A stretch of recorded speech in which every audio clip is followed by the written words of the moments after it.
Hey, this is Professor Homo. Welcome to Project 7. This is our Jiffy box redesign.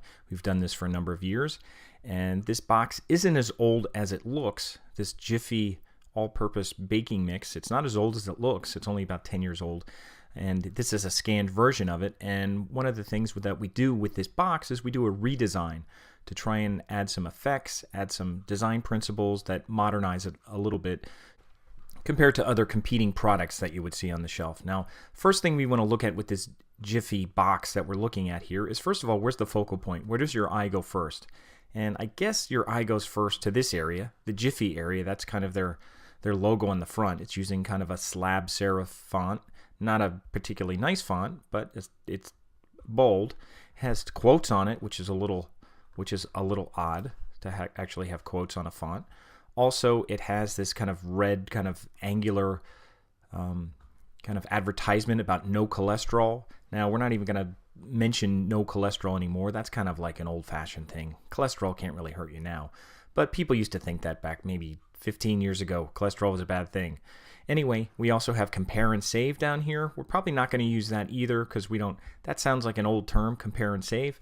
And also, we want our product to kind of stand out as a trusted product. It does say quality and value since 1930, so this Jiffy has been around. You'll see it on shelves, it just doesn't have very nice packaging. Also, another thing that you'll see when you look at it, it's your eye kind of, other than the Jiffy in the middle here, which is kind of in the right place, the rest of the kind of products, the food products that you see on here, they look kind of cut and paste. They're just on a white background. There's cookies and pancakes. Nothing looks really appealing. Nothing really grabs your attention. They're just kind of randomly scattered here in a kind of a diamond shape in just the open space, and they stuck baking mix over here. So there's nothing really food-wise that really grabs your attention that you would really see on a supermarket shelf. Also, in terms of the fonts, there's a whole mixture of things going on. There's the flare serif, main title font that we talked about. There's a kind of a bold italic quality and value font that we're seeing here in kind of a sans serif. There's a thin sans serif going up here, seeing C side panel for nutrition. The no cholesterol is in a very heavy kind of Helvetica black, or what you might see as Arial black on the side there, very bold, advertising no cholesterol. Then you have this kind of thin, curly serif italic font here with the word biscuit underneath, which is kind of odd. And again, you have another kind of sans serif, kind of italic kind of looking font down here with this weird kind of starburst down at the bottom. So it's really a mixed bag of design elements that you see here. So it's not anything that you'd see in the shelf and you'd be like, wow, I really want to grab that brand. It just looks old-fashioned. It looks disorganized. It doesn't have any unity. What we're not seeing here is unity. Nothing really goes together. Nothing works together. And what we look for in design elements is we look for contrast, which we do have some contrast. Repetition, we have very little repetition other than they have a couple food products kind of repeated, and a couple colors repeated. We have the blue kind of repeated, and they used red more than once. Alignment, there's no real alignment scheme here. They just kind of centered this thing and just kind of randomly kind of centered the products a little bit. They kind of point down to this, I don't know what this is, biscuits with strawberries or something down at the bottom, so it forms like a diamond shape at the bottom. There's an angle up at the top, and then this is kind of straight, so it creates kind of gaps of white. This is what's called trapped white space. There's kind of gaps of white space that don't really do anything. They don't really lead your eye around the product. There's no margin on it, so it's, in terms of design, it's probably breaking a lot of the design rules.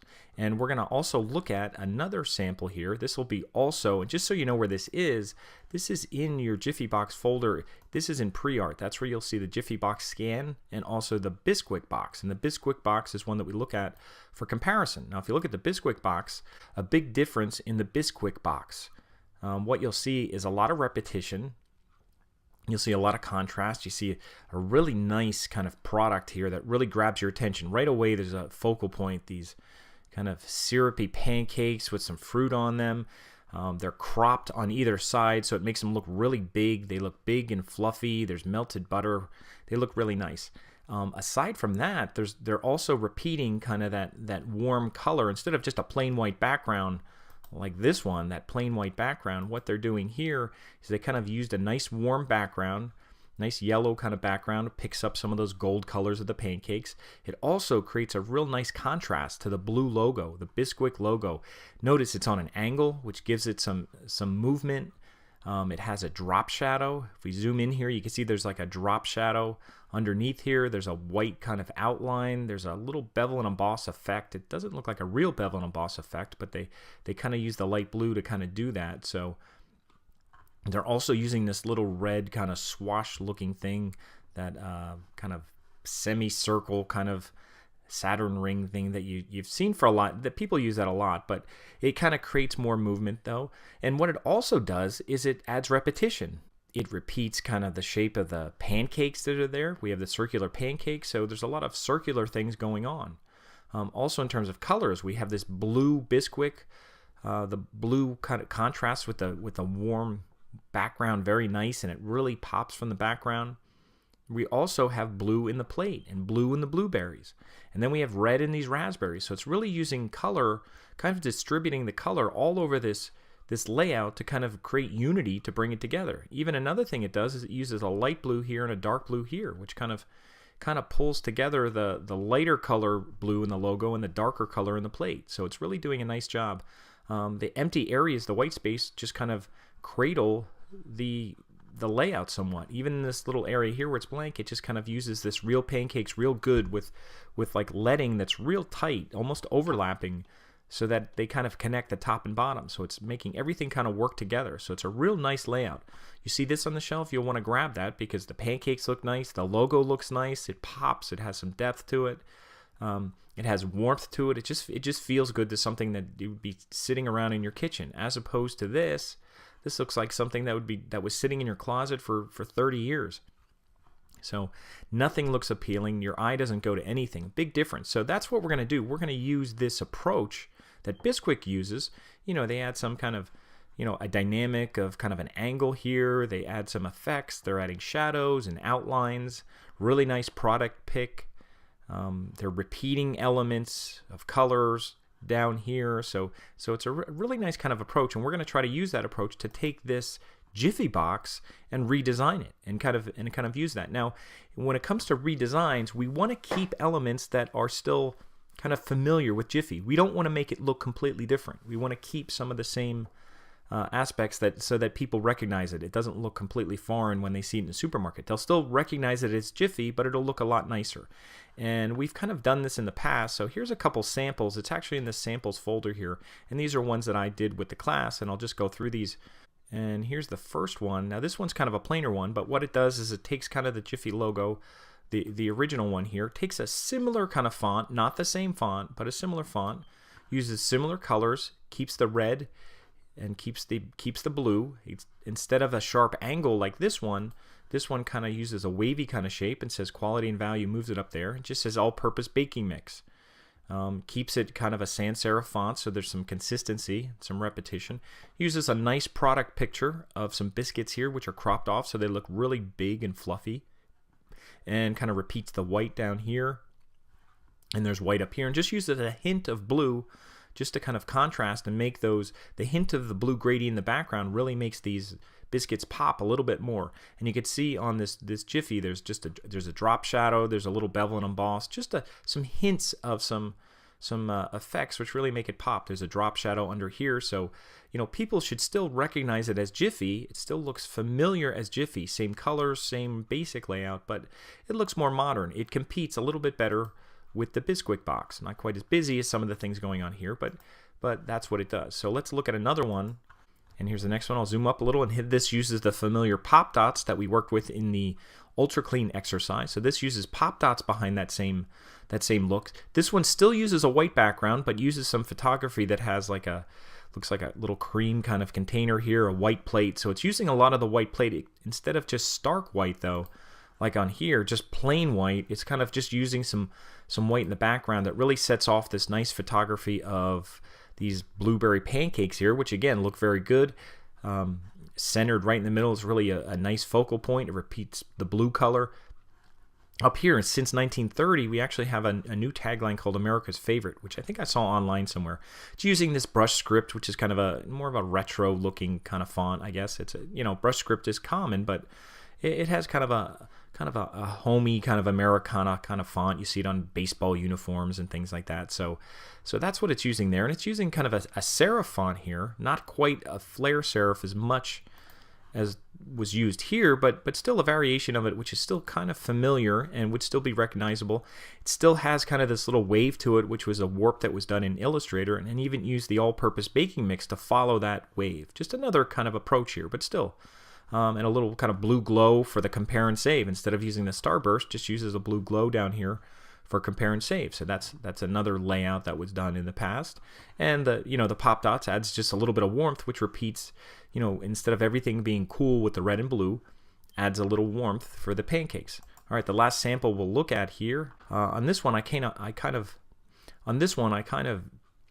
veered from the font of the past and used kind of a retro scripty kind of font here. And it still has a nice look. If you want to keep that retro look, you don't have to use the same font. This is a very retro, almost 50s looking font. Nice photography of, again, blueberry pancakes, which repeats the blue in the outline here. Zoomed in real close. We repeat the font from the logo down here in all purpose. We're also repeating the font up here in America's Favorite. So repeat, repeat, repeat of the font. We're using that scripty font a couple of times. And baking mix, we're using the old font that they had on the old box a little bit, and which is like a copper plate that they're using in baking mix and quality and value since 1930, and just put the weight up here instead of on the bottom, and repeats the blue on the bottom, red on top. So it's still familiar. Still is red on the top, except we added a little blue on the bottom, and still adding a little blue. It's still basically white in the background with a little kind of gradient. And notice the Jiffy has a glow, it has an outline, it has a gradient, it has a little texture, it has a whole bunch, but it pops as kind of a nice look. And even the yellow in Jiffy, getting away from the blue, kind of gives it a warmer kind of feel. So it's a 3 different looks here of updates, and that's what I'm looking for you to do. Do an update, kind of take this. I mean, you can't do much worse than this. Take this layout and kind of give it the Bisquick effect somewhat, and then come up with something like this. Now, I'm going to put some fonts in your folders so that you could work with it. It's really hard to match the exact font. So there's some fonts that are going to be in here, and there's a whole bunch. The one I ended up using to start with, and I'll use that on the next video where I start to lay it out, I think is this icon. If I double click on this, you'll see the look of it a little bit. That it's kind of a flare serif, very much like it. The J needs a little work on it, but that's one that you may want to use. There's a whole bunch of other fonts that I downloaded in here that you may want to check out. What you could do is probably just add them with Fontbook, and they should go in your user section in Fontbook. And here's Fontbook here. It should go, when you download these new ones, they should go in this user section, so you could go through them and see what you think. But there's probably only a couple. If you're not really sure, just use the icon. That's the first one I saw that looked kind of similar, and that's what I'm going to use when I do my next video. So that's kind of the start of what we're going to be doing. We're going to start with this Jiffy box start, and it's not going to have much there, and you're going to do the layout in Illustrator first, and then you're going to bring it into Photoshop and do all the effects. Very similar to the workflow that we did with the Ultra Clean.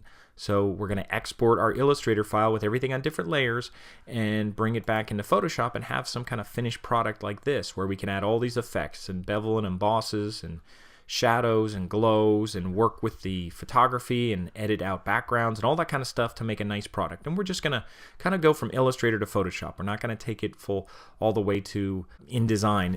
In this standpoint, we'll just kind of stop at Photoshop for this. And then we're actually going to take this billboard that we worked on in the past, and I'm going to open this up. Now, we're not going to make a billboard. I think we're going to do an ad, but here's an example where we actually use the 3D tools in Photoshop, and we kind of make it take the front layout and turn it into a 3D package that we can actually adjust the light source and rotate it and make it look like a real 3D package, even though we just did a flat version of it.